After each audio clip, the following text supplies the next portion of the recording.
오늘은 어찌 믿음이 없느냐라는 제목으로 은혜를 함께 나누려고 합니다. 인간은 누구나 두려움을 느낍니다. 어찌 보면 이 두려움이라는 것이 아주 부정적인 것만은 아닙니다. 처음에 인간이 우리의 여러 가지 어려움과 위기를 극복하고 또 생존하고 문명을 발전시킬 수 있었던 이유가 인간에게 있는 이 두려움이라는 감정 때문이에요. 미지의 세계에 대한 두려움, 그리고 어디서 닥칠지 모르는 외부의 위험에 대한 두려움이 있었기 때문에 그것을 방비하고요, 울타리를 세우게 되는 거고, 또 자신을 지킬 어떤 문명과 기술을 발전시킨 것 아니겠습니까? 그러니까 어쩌면 두려움이라는 것은 인간이 생존에 있어서 꼭 필요한 것이기도 합니다. 그러나 이 두려움이 절대로 긍정적이라고 말하는 사람은 없을 거예요. 실제로 오늘 현대인들이 겪고 있는 수많은 강박증, 그리고 또 우울증과 같은 그런 정신질환의 기저에는 뭐가 있어요? 두려움이 있는 거예요.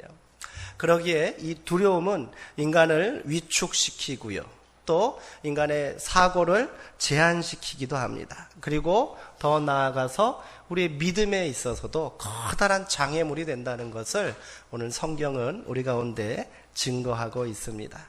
이런 사람이 있어요. 난 무서울 게 없다, 나는 전혀 두려움과 공포가 없다, 이렇게 말하는 사람이 있어요. 그러나 그것은 어떻게 보면 자신이 또 두려움을 느끼고 있는 연약한 존재임을 숨기려는 그런 허세가 아니겠습니까? 지금 이미 한참 시작하고 있을 텐데 몹시 궁금한데요. 오늘 11시 반에 세계의 대결이 펼쳐지는 거 아세요? 예, 아시는 분이 있군요. 예. 우리 미국에서 지금 경기가 한창일 거예요. 마이웨더와 맥그리거라는 두 선수가 세계 대결을 펼쳐요. 복싱 대결을 펼치는데, 이 마이웨더는 어떤 사람이냐면 작년에 은퇴했어요. 올해 나이가 40입니다. 근데 전설적인 복서예요. 왜 그러냐면 그가 전적이 49전 49승이에요. 전승이에요. 한 번도 패한 적이 없는 사람이에요. 그런데 이에 비하여 맥그리거는 복싱 선수가 아닙니다. 예, UFC라고 아시는지 모르겠는데 이 종합격투기예요. 이 주먹으로만 싸우는 게 아니라 발도 쓰고요, 막 팔꿈치도 쓰고 잡아뜨리기도 하고 막 그러는 경기거든요. 이 맥그리거는 이 종합격투기 선수입니다. 그러니까 서로 싸운다는 것은 어찌 보면은 그 일종의 뭐 해프닝이고 또 이렇게 성사될 일은 아니었는데, 이 두 사람의 싸움이 이번에 성사된 거예요. 대전료가 얼마냐면 무려 3천억 원이 넘어요. 대전료를 3천억 원 중에 이렇게 둘이 이제 갈라 가지게 되고, 또 우승 상금이 200억 원이 넘습니다. 완전히 돈잔치예요. 근데 이 싸움이 성사된 것이 어떻게 보면 두 사람이 감정 싸움에서 시작됐단 말이에요. 이 마이웨더가 은퇴하면서 말하고, 이 맥그리거 정도는 내가 주먹으로 충분히 이길 수 있다. 당시 맥그리거는 29살이고 또 굉장히 유명한 그런 격투기 선수거든요. 두 체급을 석권한 사람이에요. 그렇게 건방을 떠니까 이 맥그리거가 못 참은 거예요. 그래서 도발한 거죠. 야, 그렇다면 당신이 원하는 조건에서 난 무조건 싸우겠다. 복싱 룰로 하자. 예. 이 종합격투기 선수에게 복싱으로 싸운다는 건 굉장한 그런 마이너스 요소일 텐데, 상관없다, 돈만 주면 된다, 이렇게 한번 싸워보자고 하면서 도발을 한 거예요. 근데 이렇게 적극적으로 나왔는데 마이웨더가 움직이지를 않아요. 거기에서 대응을 안 하고 오랜 시간이 이렇게 지났어요. 그러자 이 맥그리거가 계속해서 도발한 거예요. 마이웨더, 당신은 겁쟁이에 불과하다. 예. 두려워서 숨는 거다. 당신이 나오면 내가 1회 안에 그냥 KO를 시키겠다. 막 이렇게 그를 자극하니까 마이웨더가 좋다 하자 하고서는 이 경기가 지금 성사된 거거든요. 한참 지금 진행 중일 텐데 막 궁금해지시죠? 어떻게 보면 마이웨더가 자극시킨 건 뭐예요? 나한테 겁쟁이라고 하는 게 막 화가 난 거예요. 나는 겁쟁이가 아니다. 이걸 증명하고 싶어서 40이라는 나이가 쉬운 나이가 아니잖아요. 40이라는 나이의 선수가 10살도 더 어린, 그것도 자기보다 체격이나 신장이 훨씬 커요. 이 젊은 선수하고 한판 붙자 이렇게 나온 거예요.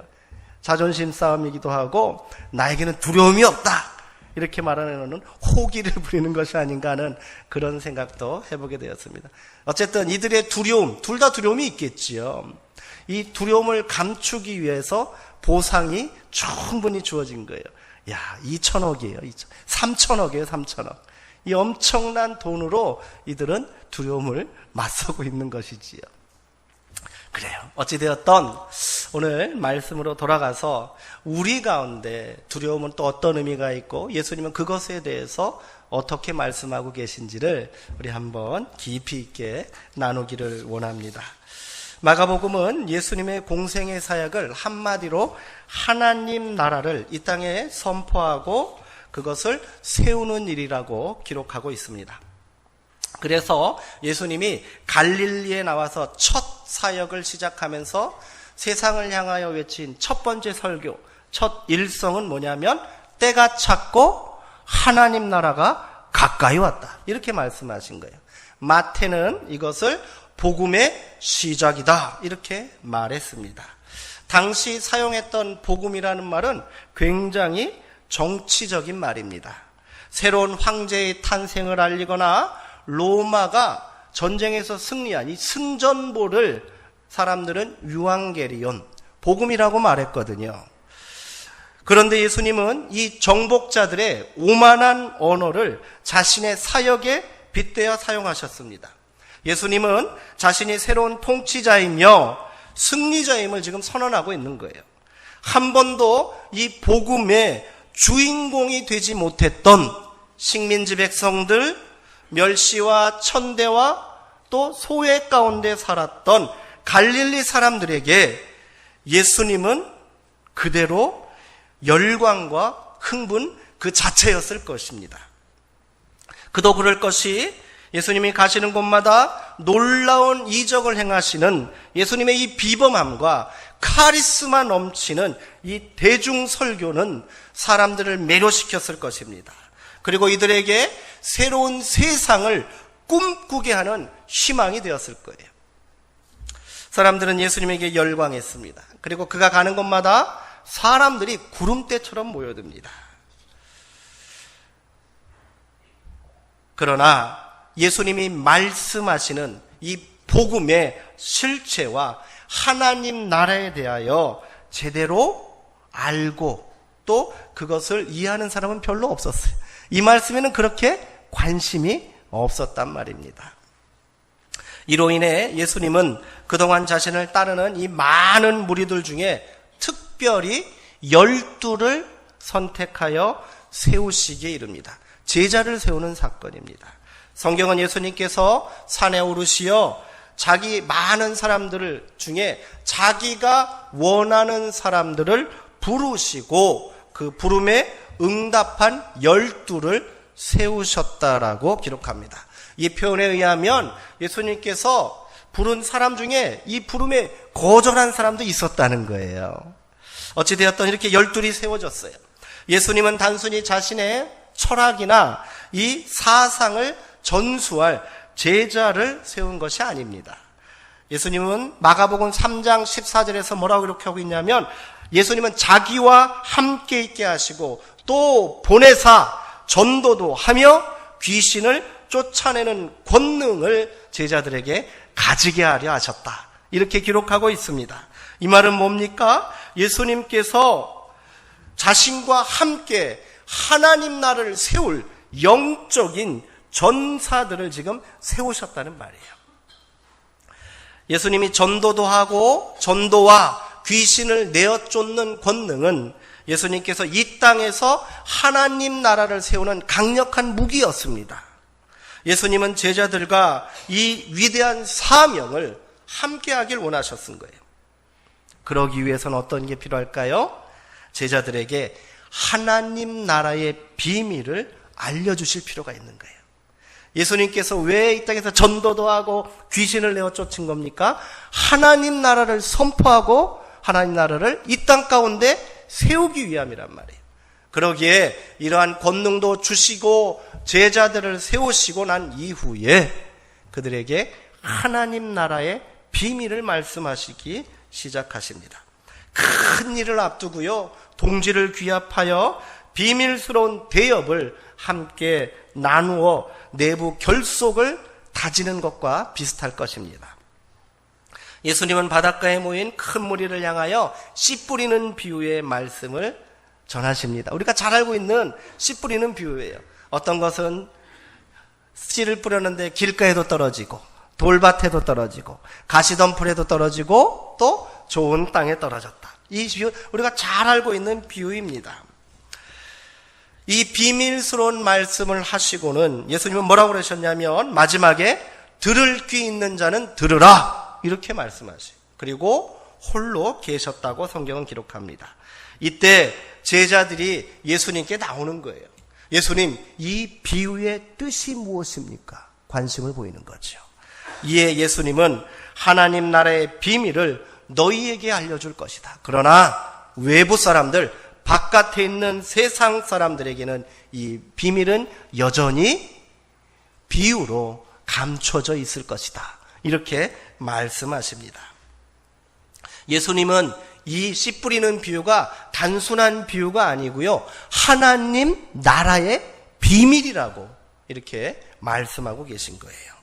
이 씨 뿌리는 비유 이후에 하나님 나라에 대한 비유를 예수님께서는 계속해서 본격적으로 이어가십니다.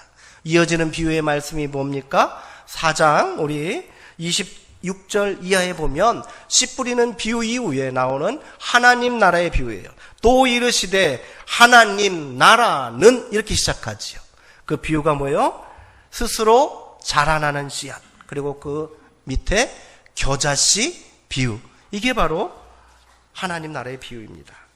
하나님 나라라는 우주적이고 거창한 주제에 맞는 것 같지는 않아요. 이 비유들의 공통점이 뭐예요? 먼저 예수님께서는 하나님 나라를 뭐에 비유하셨어요? 씨앗에 비유하셨잖아요. 씨 뿌리는 비유도 마찬가지고요, 겨자씨도 마찬가지고 스스로 자라나는 씨앗도 마찬가지고 하나님 나라를 씨앗에 비유하셨단 말이에요. 하나님 나라는 우주적이고 거창한 그런 모습을 갖춰야 할 텐데 그렇지 않아요. 엄청난 영토를 말하지 않아야 하시고 로마 군대의 버금가는 그런 엄청난 군사력을 말하지 않습니다. 온 세상을 삼킬 듯한 거대한 폭풍을 하면 모를까? 씨앗은 좀 아닌 듯 싶습니다. 어떠세요? 그러나 예수님의 이 비유는 그 어떤 것과도 비교할 수 없는 탁월함과 깊이가 있는 줄 믿습니다. 씨앗은 작고 하찮은 것입니다. 예수님은 씨앗 중에 가장 작은 겨자씨를 비유로 드신 이유가 여기에 있는 거예요. 그러나 씨앗은 놀라운 가능성과 변화를 상징합니다. 그 가치를 모르는 사람들에게는 그저 하나의 작은 알맹이에 불과하겠지만, 그러나 그것이 30배, 60배, 100배의 결실을 이루고 큰 나무로 성장한다는 것을 아는 사람에게는 분명 씨앗은 다른 의미가 있단 말입니다. 또한 씨앗은 자란다는 특징이 있어요. 자란다는 것은 어떤 의미입니까? 생명력이 있다는 거예요.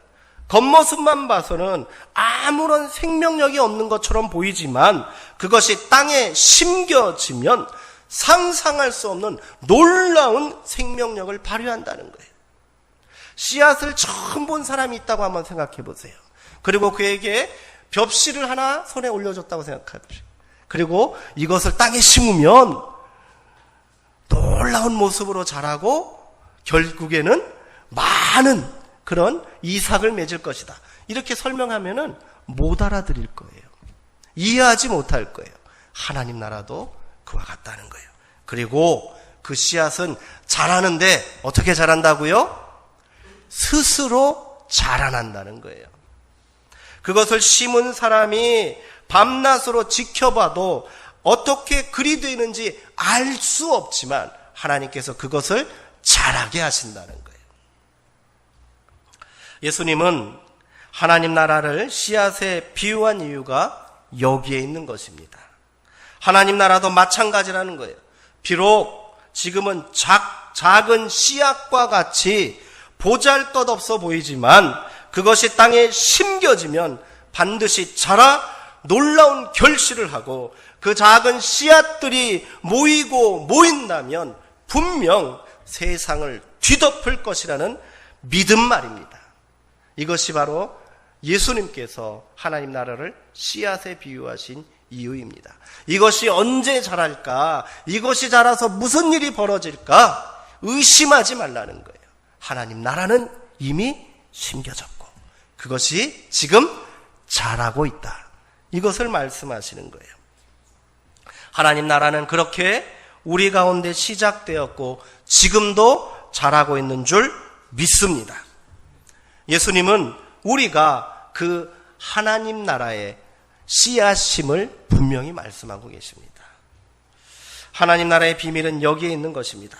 바로 이 작은 씨앗과 같은 우리의 믿음입니다. 우리는 이 믿음이 길가에 내버려지듯 하찮게 여겨서는 안 됩니다. 세상의 염려, 근심, 두려움, 기타 재물의 유혹에 사로잡혀 돌밭과 가시떨기에 방치되어 뿌리를 내리지 못하고 말라 죽게 해서는 안 된단 말입니다. 비록 작고 보잘것없어 보이는 씨앗이지만 이를 품고 소망 가운데 때를 기다리는 믿음이 우리 가운데 필요한 것입니다. 예수님은 이 비유를 통해 하나님 나라는 결국 이 작은 믿음에서 시작되고 그 믿음으로 완성된다는 것을 제자들에게 알려주신 거예요. 오늘 함께 읽은 35절 이하의 본문, 이 본문은 하나님 나라의 비유를 마치신 바로 직후에 일어난 사건입니다. 예수님은 그날 저물 때에 제자들에게 배를 타고 우리가 저편으로 건너가자고 명령하십니다. 하나님 나라의 비밀을 공유한 제자들과 더 넓은 세상으로 나가 복음의 씨앗을 뿌리기 위함입니다. 잠시도 지체할 수 없는 위대한 가업입니다. 날이 저물었다고 주저할 일이 아니에요. 예수님은 하나님 나라의 비밀을 공유한 제자들이 이 믿음으로 두려움 없이 세상으로 나가길 원하셨습니다. 그리고 이들의 믿음을 더욱 굳건하게 세우기 위한 지금 훈련을 시작하고 계신 거예요. 그 첫 번째 훈련은 갈릴리 바다를 건너 이방 땅 거라사로 가는 것입니다. 그러나 제자들은 이 항해에 대한 불만이 가득했던 모양입니다. 식사할 겨를도 없이 계속된 강행군에 제자들도 또 예수님도 모두가 지쳐 있었습니다. 하루 정도 숨을 돌리고 나서 휴식을 취하고 나서 내일 날이 밝으면 떠나도 될 터인데 굳이 이 밤에 배를 띄우라고 말씀하시는 예수님의 이 조급함을 제자들은 이해할 수가 없었을 거예요. 제자들의 믿음이 아직 길가에 굴러다니는 씨앗처럼 불안하기만 합니다. 이 귀한 말씀을 빼앗아 가려고 사탄이 어둠과 함께 은밀히 제자들에게 지금 다가오고 있는 듯합니다.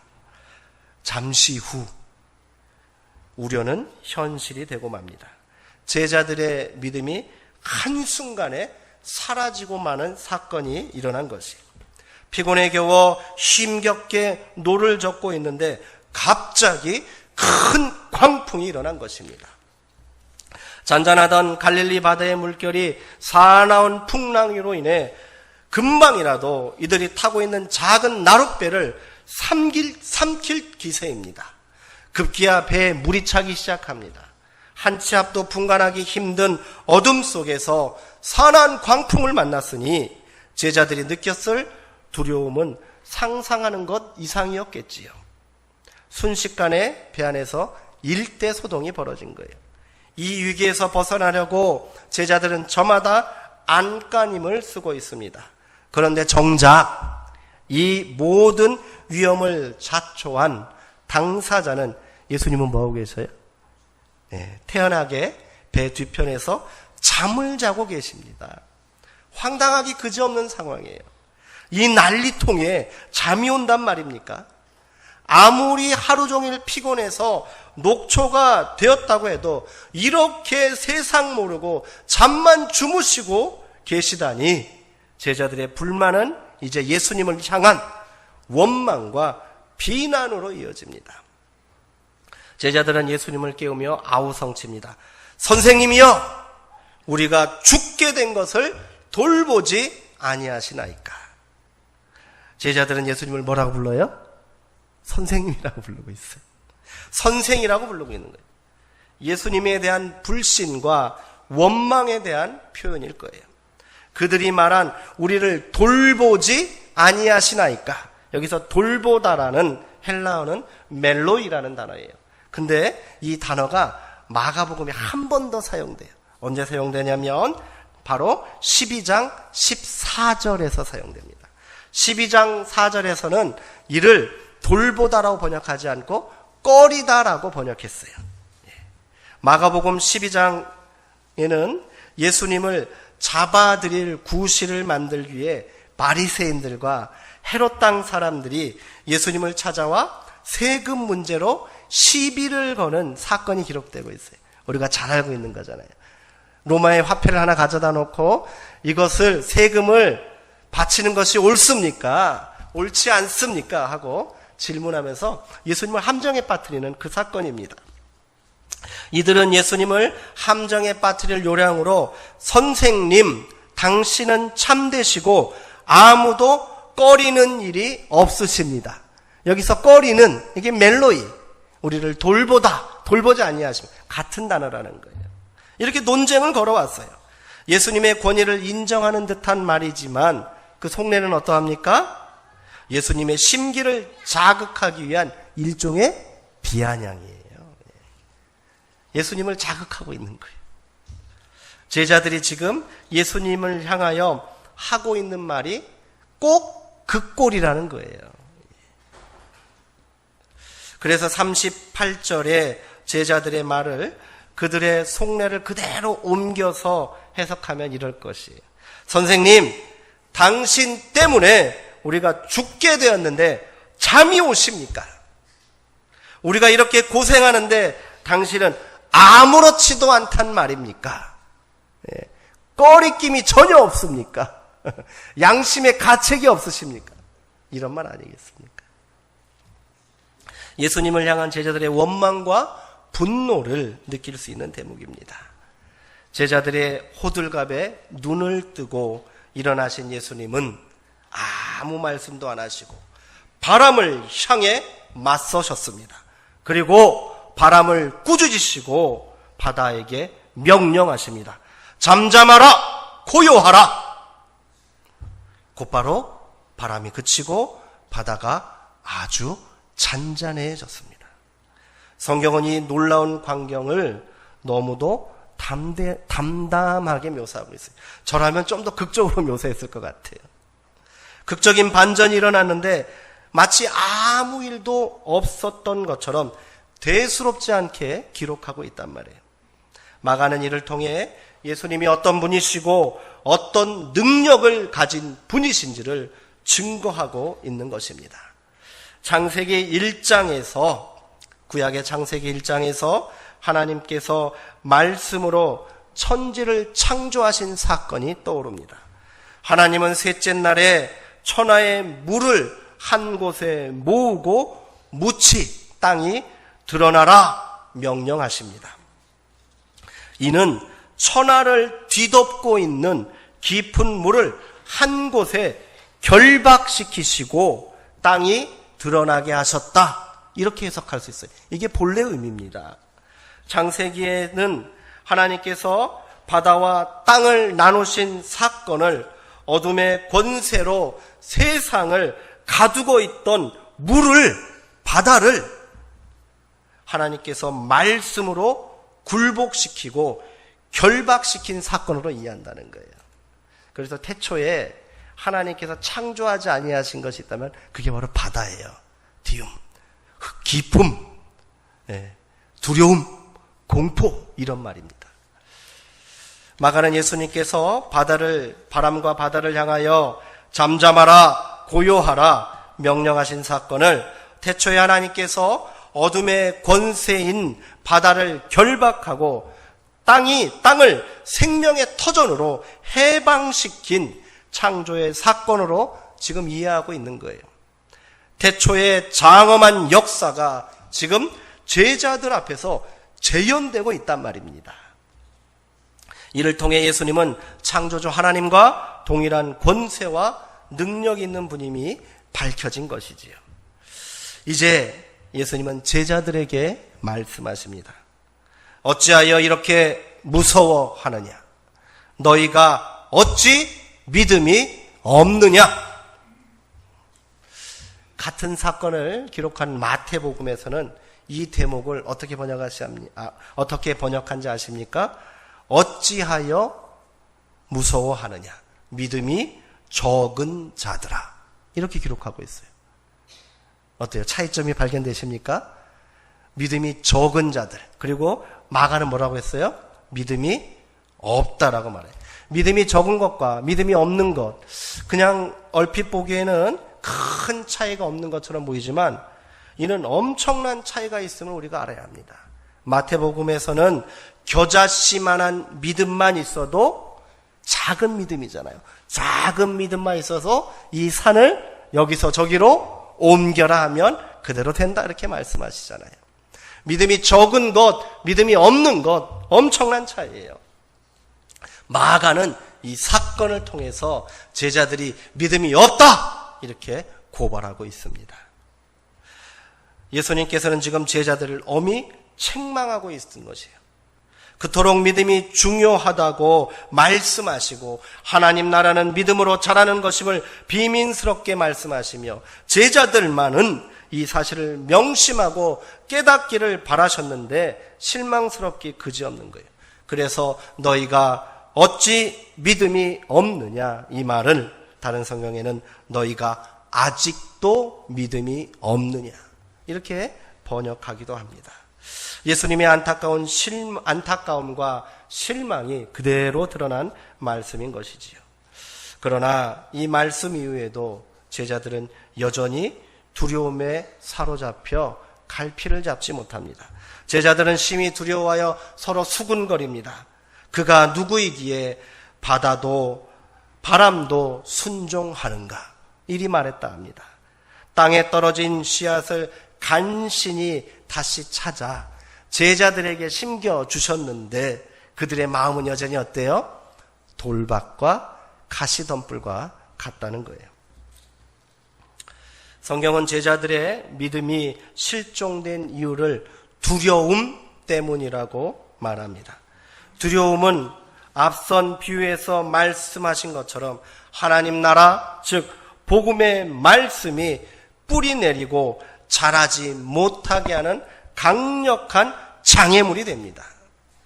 예수님은 돌밭에 뿌려진 씨앗이 뿌리를 내리지 못하고 말라 죽게 된 것은 그들이 말씀을 전혀 안 들었기 때문이 아니에요.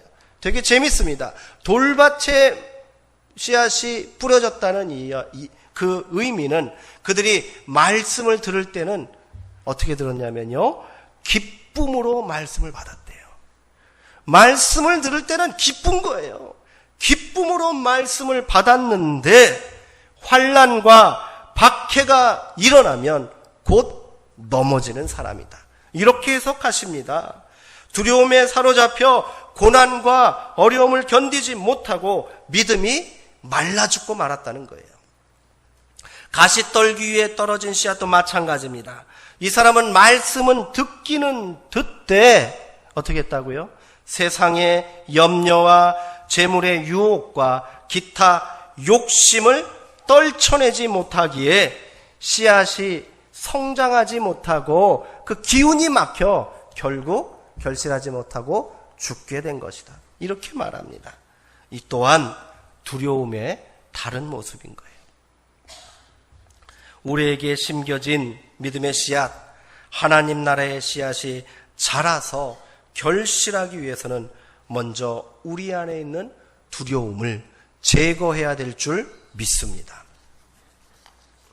지금 무엇 때문에 두려워하고 계십니까? 그것이 세상을 살면서 느끼는 어려움이나 고통 때문입니까? 내일을 향한 염려 때문입니까? 세상의 염려, 재물의 유혹, 기타 욕심 때문입니까? 내일은 무엇을 먹을까, 무엇을 입을까? 그것 때문에 두려우십니까? 우리 자녀들이 어떻게 자랄까, 잘 살까, 성공할까, 이 험한 세상에서 잘 견뎌낼까? 그것이 두려우십니까? 질병 가운데 고통받는 가족이 있고 형제가 있어서 그것으로 인하여 두려워하고 계십니까? 어렵고 힘들겠지만 그 두려움을 걷어내셔야만 합니다. 가시에 찔리고 손등이 갈라지는 아픔이 있을지라도 그리해야 합니다. 우리 안에 있는 거친 돌을 골라내야 되는 거예요. 우리 안에 있는 이 가시덤불을 제거해내지 않으면 결코 믿음은 뿌리를 내리고 자랄 수 없다는 것을 명심하시기 바랍니다. 오늘 우리 가운데 씨앗이 뿌려졌어요. 이미 심겨졌습니다. 그런데 왜 자라지 못하고 있습니까?